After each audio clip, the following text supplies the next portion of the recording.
News.com.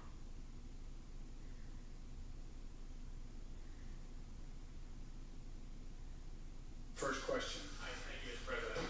So you warned about the real threat of chemical weapons being used.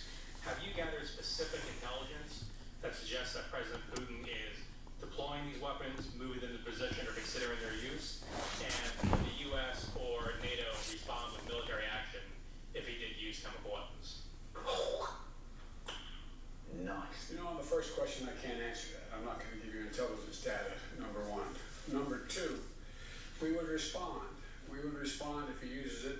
The nature of the response would depend on the nature of the use. Josh, Bloomberg. Perhaps I'll just project, President. Thank you very much. If I had your voice, I'd have been elected a lot earlier. I'm going to try. It's got a long arm. Thank you. Can you talk to us about two things, sir? One, since your conversation with President Xi of China, have you seen any indications of action or lack of action from China that has led you to believe whether they will intervene and help Russia, either with the sale of arms or the provision of supplies to support this war in Ukraine? And secondly, can you say whether the conversation today turned to the subject of food shortages and what the U.S. will do to address wheat shortages in particular as a result of this war? Thank you. Good question. You are a good question. On the first question relating to President Xi Jinping of China, I had a very straightforward conversation with Xi now, I guess it's 6 days ago, 7 days ago, in that range. And I made it clear to him, I made no threats, but I made it clear to him that make sure he understood the consequences of him helping Russia as had been reported and as what it was expected. And I made no threats, but I pointed out the number of American and foreign corporations that left Russia as a consequence of their barbaric behavior. Okay. And I indicated that I knew how much he, because we had long discussions in the past about his interest in making sure he had economic relations and economic growth with Europe and the United States. And indicated that he'd be putting himself at significant jeopardy in those aims if in fact he were to move forward. I am not going to comment on any detail about what we know or don't know as a consequence of that conversation, but tomorrow or next Monday that Ursula's having that conference with China, the first, on April 1st. We've had discussions because I think that China understands that its economic future is much more closely tied to the West than it is to Russia.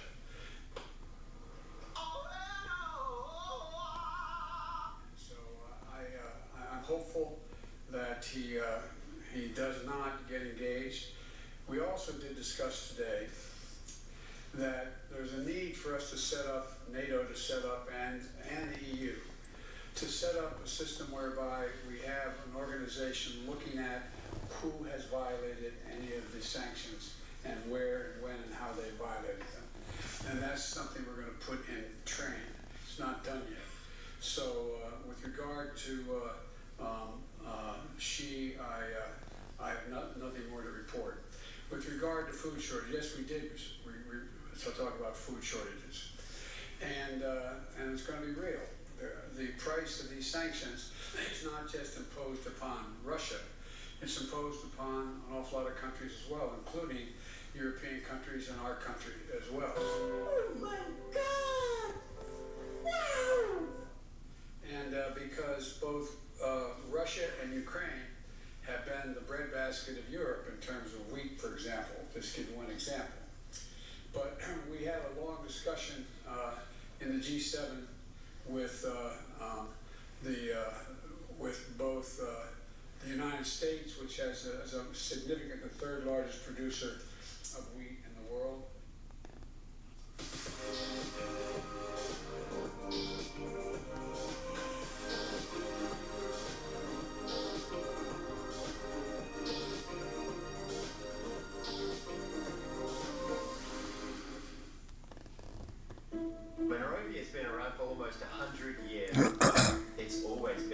pursuit of beauty. Some of the things we think about, the weather, drought tolerance, more flowers more often, plants that are not only going to give you that pop of color, but they're going to do it for longer. Each and every one of our craftsmen, including myself, is truly committed to making the world a more beautiful place every day.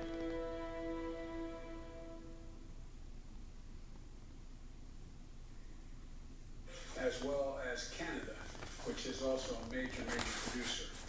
And we both talked about how we could increase and disseminate more rapidly food shortages. In addition to that, we talked about urging all the European countries and everyone else to end trade restrictions on sending, limitations on sending food abroad. And so we are in the process of working out with our European friends what it would take to help alleviate the concerns relative to food shortages. We also talked about a significant major U.S. investment, among others, in terms of providing for the need for humanitarian assistance, including food. Okay. As we move forward.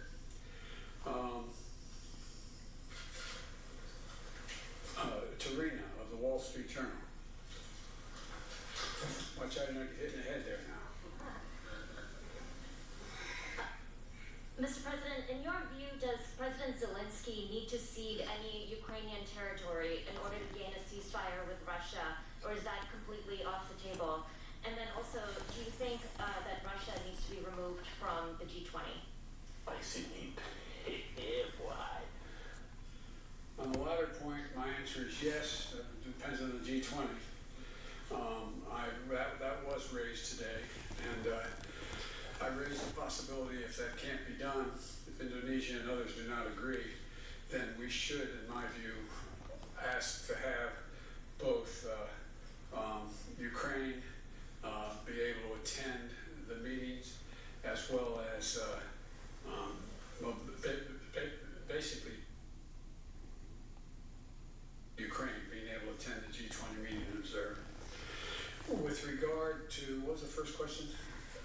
That Ukraine needs to cease giving up any territory in order to get a ceasefire. That is a total judgment based on Ukraine.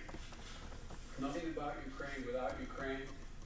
I don't believe that they're going to have to do that, but that's a judgment. There's negotiations, that are discussions, I should say, that have taken place that I have not been part of, including Ukrainians, and it's their judgment to make. That's a lie. Cecilia, ABC. There you are. Oh, thank you.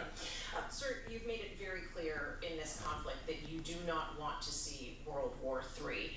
But is it possible that in expressing that so early that you were too quick to rule out direct military intervention in this war? Could Putin have been emboldened knowing that you are not going to get involved directly in this conflict?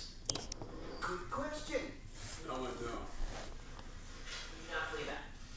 And to clarify on chemical weapons, if chemical weapons were used in Ukraine, would that trigger a military response from NATO?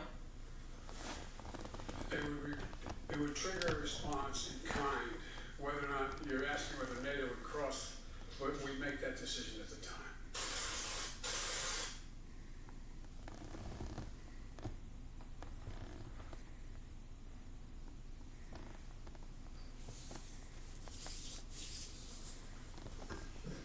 Thank you, Mr. Chairman and Madam Chair. I'm glad to see us returning on the Appropriations Committee to what I'll call quasi-regular order, where our subcommittees are meeting and talking about the matters within our jurisdiction. And I think we should return to full regular order. I think whether we return to full regular order will depend on Senator Schumer. I'm not convinced yet that he will allow us to return to full regular order. I'm not convinced yet that he will give up his power to basically write the budget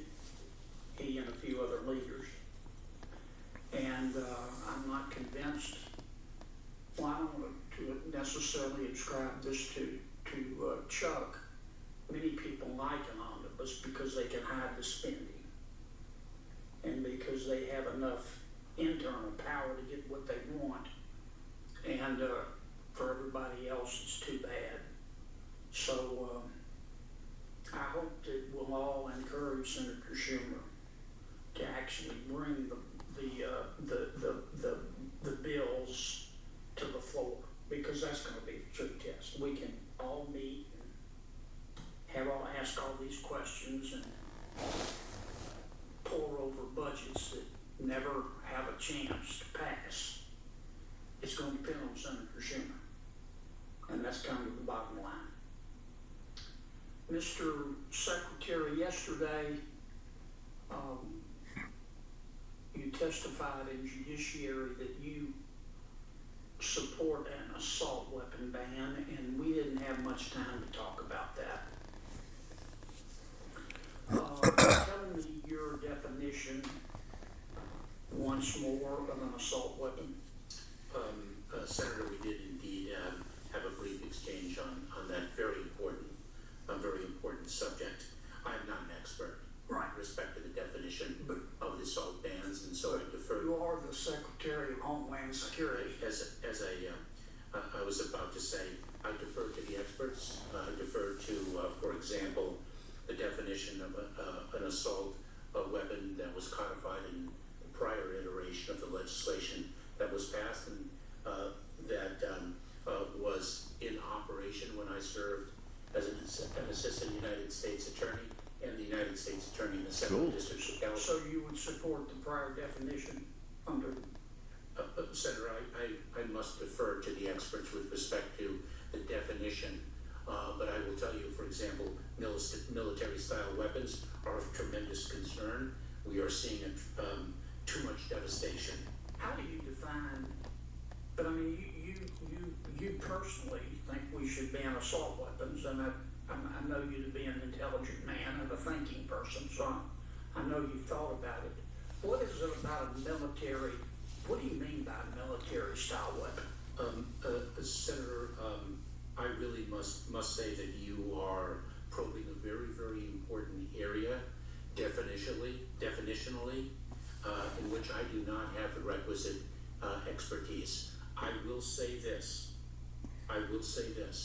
When we see the tragedy in Nashville, and it is not the first such tragedy that we see, when I engage with my international counterparts and they ask me almost invariably first, what is going on with all the mass killings in the United States, and why are these assault weapons disseminated so broadly? I say that we need legislation. Well, let me follow up on that. So you support an assault weapon ban, but you don't have a definition, is that right? Senator, That's about right. I think that you understand where I stand. No, I don't. You That's know, why he's asking, sir. Very firmly saying we should ban all assault weapons, and all I'm asking is, what in your mind is an assault weapon? I mean, you say it's military style. Does that mean it looks like a military weapon? Senator, I believe I've addressed your I question. mean, what if it's a single shot 22 that looks like a military weapon? Would you ban that because it's scary looking to you?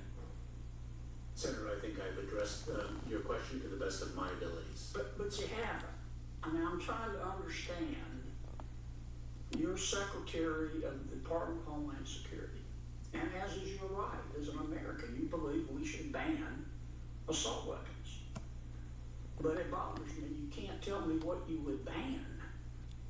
Senator, I would be very pleased to speak with experts and confer with you subsequent to today's hearing and share with you a proposed definition that could be inserted into the legislation that is so desperately needed. Because I will tell you, the way I look at it But is Mr. I see Secretary, so what much if Senator Tester, my good friend, he's not here. What if Senator Tester said to you, I oppose illegal immigration, which I think he does. and you said to him, what do you mean by illegal immigration? And he said, well, I don't know, but I oppose it. You wouldn't accept that answer, and that's the answer you've given me. You said you want to